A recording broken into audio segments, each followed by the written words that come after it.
I'm getting shorter. I'm 63 years old. It's not happening quickly. I'm not sure it's real noticeable, but I notice some of it is age. You know, when you're 63 and older than 63, you just start shrinking.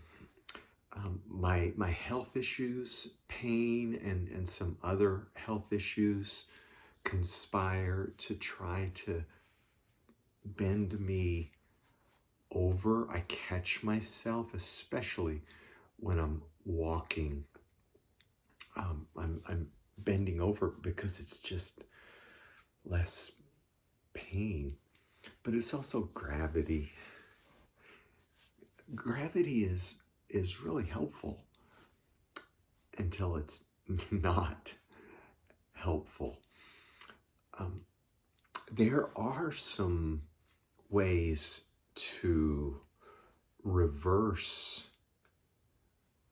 that gravitational pull that I'm experiencing. 3 come to my mind. Shoes that will make me taller, posture, aeronautics.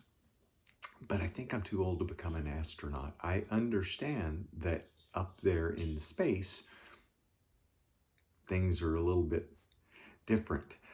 I'm not going to get taller shoes. I am working on my posture, he said as he slumped over. And I'm not going to become an astronaut. So, is what it is. Sometimes we get pulled down in other ways. Circumstances, emotions, pressure, burdens, different kinds of heaviness. Are you being pulled down emotionally or mentally or spiritually? Are you feeling just this relentless heaviness, this gravitational pull, for lack of a better word, and you're slumping? It's bending you over. What can reverse that pull? What's the anti-gravity when life is shortening us? Anxiety is shortening us, depression, loneliness, finances. There's a book in the Bible called Habakkuk or Habakkuk. It is in the Hebrew Scriptures. It's in the Old Testament. He was a prophet. He prophesied that really worst case scenarios were imminent. And then he was kind of upset, kind of mad when the prophecies became real, true. And boy, he kind of had it out with God. By chapter 3, he realized there is nothing stopping this, kind of like what's happening with me being shorter.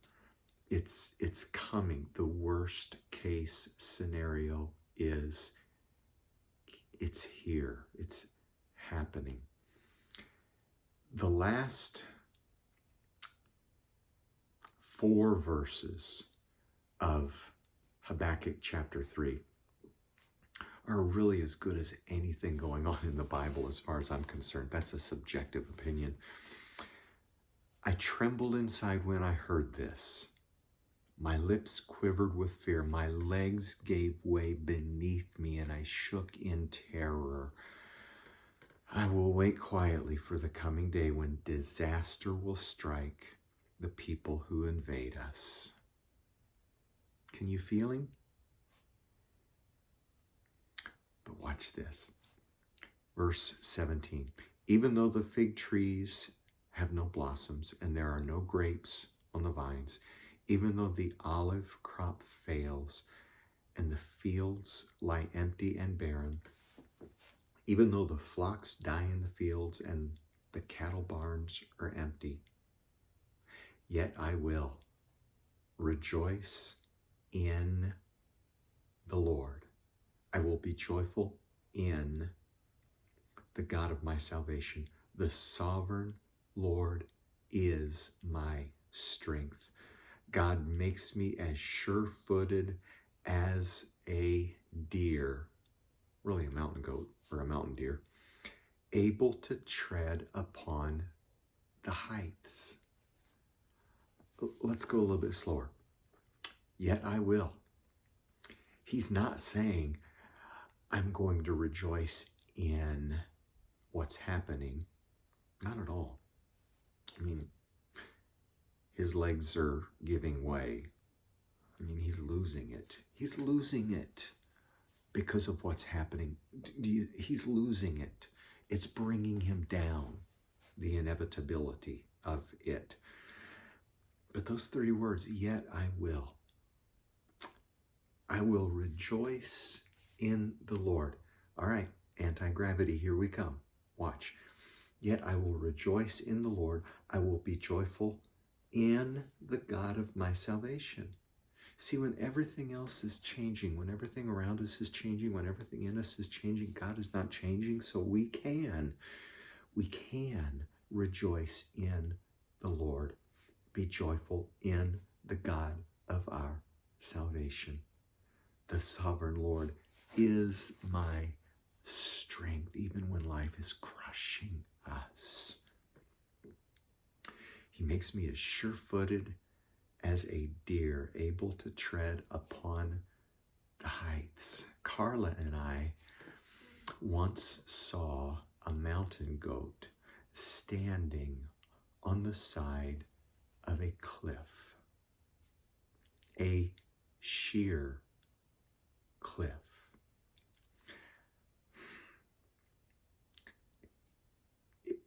He was relaxed, or she, the mountain goat was relaxed, a lot more relaxed than we were watching it.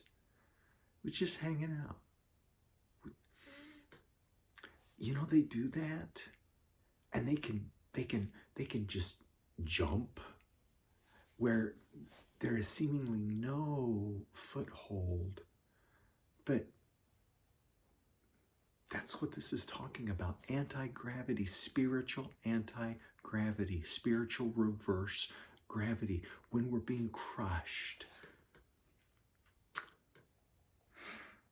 Yet I will rejoice in the Lord. I will be joyful in the God of my salvation. The sovereign Lord is my strength. God makes me as sure-footed, spiritually as sure-footed as a deer, able to tread upon the high places. That's where I'm going. No matter what happens around me, inside me, that's where I'm going. That's where I'm living. Through worship, praise, and gratitude.